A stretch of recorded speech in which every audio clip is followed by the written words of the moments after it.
Kegaduhan Mei 1998 adalah kegaduhan rasial terhadap etnis Tionghoa yang terjadi di Indonesia pada 13 Mei sampai 15 Mei 1998, khususnya di ibu kota Jakarta. Namun juga terjadi di beberapa daerah lainnya. Kegaduhan ini diawali oleh krisis finansial Asia dan dipicu oleh tragedi Trisakti, di mana 4 mahasiswa Universitas Trisakti meninggal dalam demonstrasi 12 Mei 1998. Hal ini pun mengakibatkan penurunan jabatan Presiden Soeharto serta pelantikan B.J. Habibie. Pada kegaduhan ini, banyak toko dan perusahaan dihancurkan oleh amukan massa, terutama milik warga Indonesia keturunan Tionghoa. Konsentrasi kegaduhan terbesar terjadi di Jakarta, Medan, dan Surakarta. Dalam kegaduhan tersebut, banyak warga Indonesia keturunan Tionghoa yang meninggalkan Indonesia. Tak hanya itu, seorang aktivis relawan kemanusiaan yang bergerak di bawah Romo Sandiwan bernama Ita Martadinata Haryono yang masih seorang siswi SMU berusia 18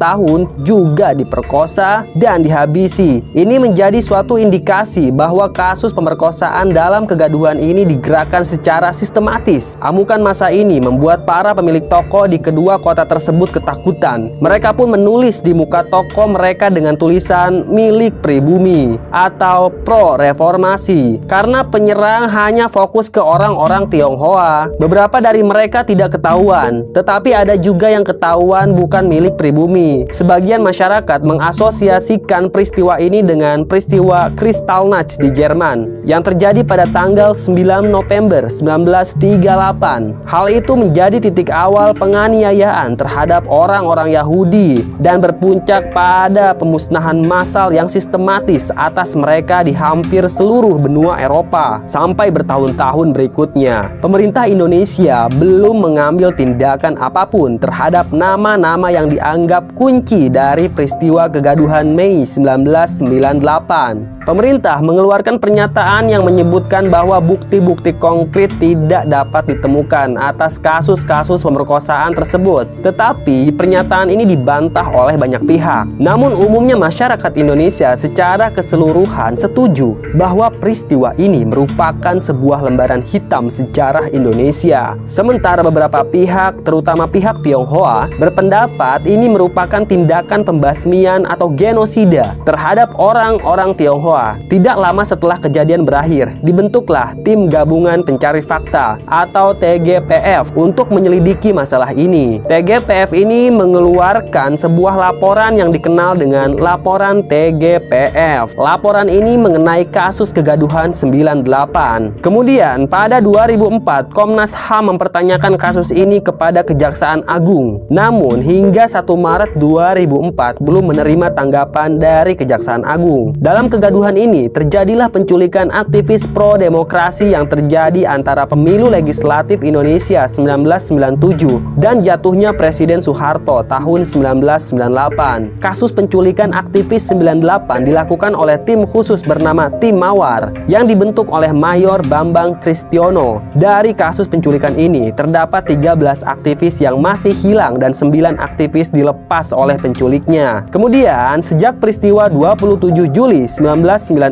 saat para preman didukung tentara merampas kantor dan menyerang simpatisan PDI pro Megawati di Jalan Diponegoro, Jakarta Pusat, ABRI memburu kelompok tersebut yang disebut radikal. Kelompok ini berniat untuk menggagalkan pemilu 1998 dan sidang umum MPR. Hal itulah yang membuat Denjen Kopassus menugaskan secara khusus melalui perintah lisan kepada Mayor Bambang Kristiono, Komandan Batalion 42 di bawah Grup 4 Sandi Yuda Kopassus. Tugas tim adalah untuk mengumpulkan data dan informasi mengenai kegiatan kelompok radikal tersebut. Mayor Bambang kemudian memanggil Kapten Fauzani Syahril Multazar, Kapten Nugroho Sulistyo Budi, Kapten Yulisius Selvanus, dan Kapten Dadang Hendra Yuda untuk menganalisis informasi dan membentuk tim khusus pada pertengahan Juli 1997. Terdapat 3 tim yang dibentuk oleh Mayor Bambang. Salah satunya yang paling genting yaitu tim Mawar. Tim Mawar bertugas untuk mendeteksi kelompok radikal, pelaku aksi kegaduhan dan teror. Bambang memerintahkan Kapten Fauzani memilih para komandan detasmen dan beberapa nama bintara anggota Ion 4 untuk terlibat dalam tim Mawar.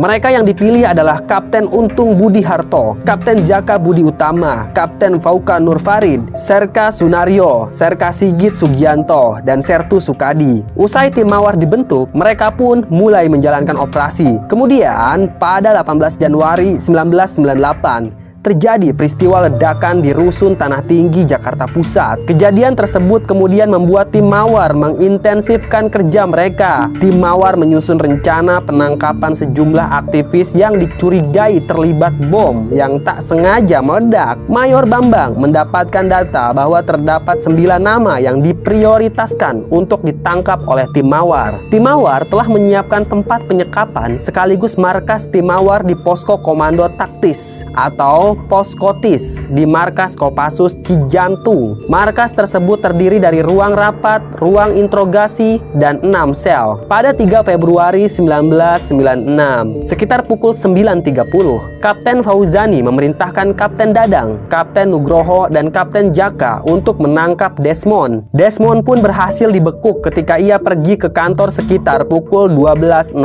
siang. Penangkapan dilancarkan saat Desmond tengah turun dari mikrolet yang ia tumpangi. Setelah tertangkap dalam keadaan tangan terikat dan mata dibalut kain hitam, Desmond dibawa ke markas Kopassus di Cijantung. Selama di markas, Desmond banyak menerima penderitaan. Setelah itu, Kapten Fauzani memerintahkan Kapten Julius untuk menangkap Aan Rusdianto, aktivis Partai Rakyat Demokratik di Rusun Klender. Malam itu, Kapten Julius menyamar sebagai Pak RT. Ia mengetuk pintu rumah Aan. Kemudian, setelah pintu dibuka, Aan langsung ditangkap dan dibawa ke markas. Selain Aan, rupanya Nazar juga sedang berada di rumah tersebut. Ia kemudian turut ditangkap. Keduanya dibawa ke markas dan tiba sekitar pukul 20.30.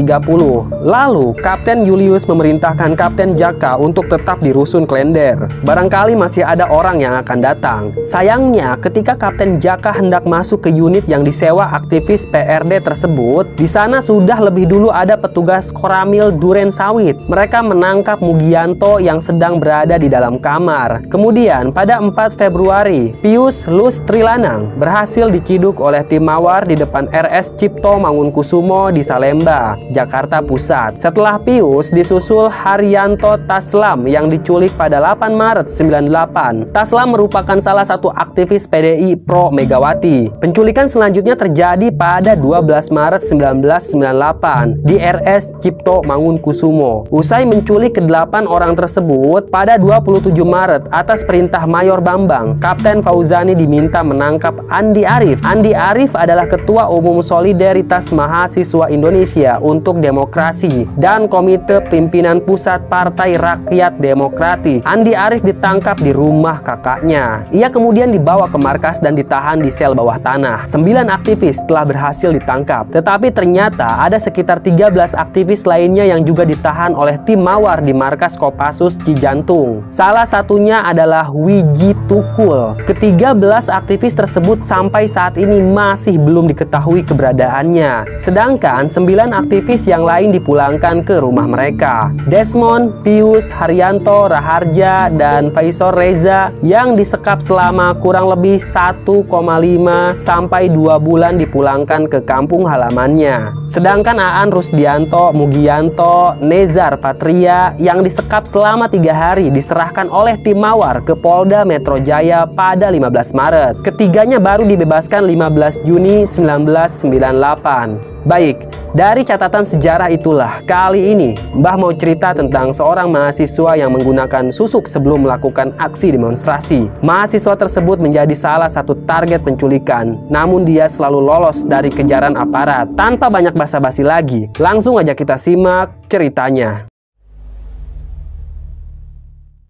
Ardi adalah seorang mahasiswa Fakultas Hukum di salah satu kampus besar yang terkenal. Saat itu, Ardi adalah mahasiswa semester akhir yang aktif di salah satu organisasi. Dia merupakan salah satu punggawa dalam setiap aksi demonstrasi yang menentang kebijakan pemerintah. Pada awal tahun 1998, Ardi beserta kawannya merencanakan demonstrasi besar-besaran. Selain untuk mendukung demokrasi di negeri ini, dia juga menentang adanya aksi penculikan terhadap beberapa aktivis yang dianggap melawan pemerintah. Namun, Ardi tahu betul tugas ini sangat berbahaya. Untuk itulah dia tidak mau sembarangan. Apalagi saat itu Ardi menjadi salah satu pimpinan demonstrasi. Sehari sebelum dia turun ke jalan, Ardi mendatangi gurunya di kampung. Dia meminta diberi perisai agar selamat dari aksi demonstrasi. "Kau yakin akan melakukan ini? Aksi demonstrasi sangat berbahaya. Negara kita sedang kacau," ucap gurunya Ardi. "Iya mbah, tekad saya sudah bulat. Saya sebagai mahasiswa tidak mau tinggal diam atas kekacauan yang terjadi di negeri ini," ucap Ardi. Si mbah mengangguk-ngangguk. Dia pun berdiri lalu berjalan perlahan menuju sebuah laci. Rumah gurunya Ardi ini terbuat dari bambu dan kayu. Tipikalnya rumah panggung. Lantainya juga dari amben bambu sehingga kalau berjalan maka akan terdengar bunyi rekit-rekit. Si mbah mengambil 2 butir gabah dan 1 butir peluru kecil yang terbuat dari timah. Kemudian dia memasukkan gabah itu ke dalam gelas lalu diberi doa-doa. Setelah itu Simbah menuangkan air ke dalam gelas tersebut. "Minumlah, telan semuanya," pinta Simbah. Ardi disuruh menelan gabah dan peluru kecil. Anak itu pun nurut saja. Dia dengan cepat meminum air itu lalu menegak gabah dan pelurunya. Ardi sempat kesulitan menelan peluru kecil tersebut, tapi dia berusaha melakukannya dan berhasil ditelan. Seketika saja sekujur tubuh Ardi terasa sangat hangat. Lalu makin lama dia merasakan panas di perutnya. Ardi terkapar sambil memegangi perut. "Panas mbah," kata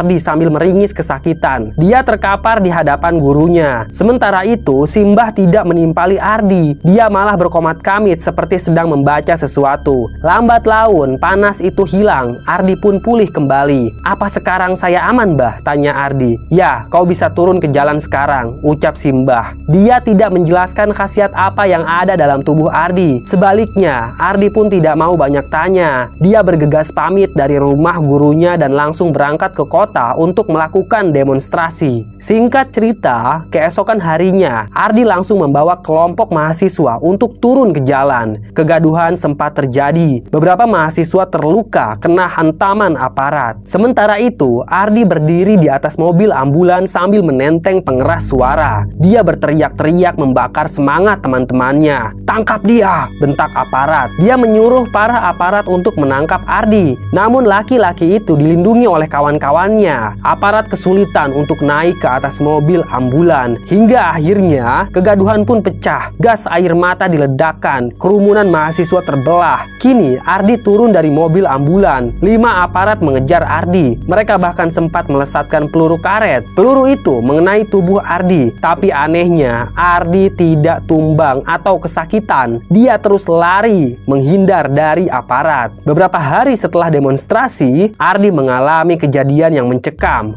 Malam itu, sekitar jam 12, ada sekelompok orang bertubuh besar turun dari mobil. Mereka menghampiri kos-kosannya Ardi. Untung saja Ardi belum tidur. Setiap malam, dia selalu siap siaga karena dia tahu risikonya menjadi seorang aktivis. Kebetulan saat itu kamar kosnya Ardi ada di lantai 2. Ardi mengintip dari jendela kamarnya. Dari siang, Ardi sudah menyiapkan jalan pintas untuk keluar dari kamar kosnya. Dia sudah membobol kaca jendela belakang dan memasang tali tampar untuk kabur. Kemudian saat Ardi melihat ada kawanan orang asing yang masuk ke komplek kosnya, Ardi langsung naik ke atas jendela lalu turun menggunakan tali tampar. "Halaman belakang!" teriak salah satu lelaki bertubuh besar. Ia melihat bayangan Ardi yang turun dari jendela. Segera komplotan orang itu lari ke halaman belakang kosan. Di sana Ardi baru saja turun. Mereka pun melepaskan beberapa peluru asli ke kakinya Ardi. Namun saat peluru itu mengenai kaki Ardi, tiba-tiba terdengar suara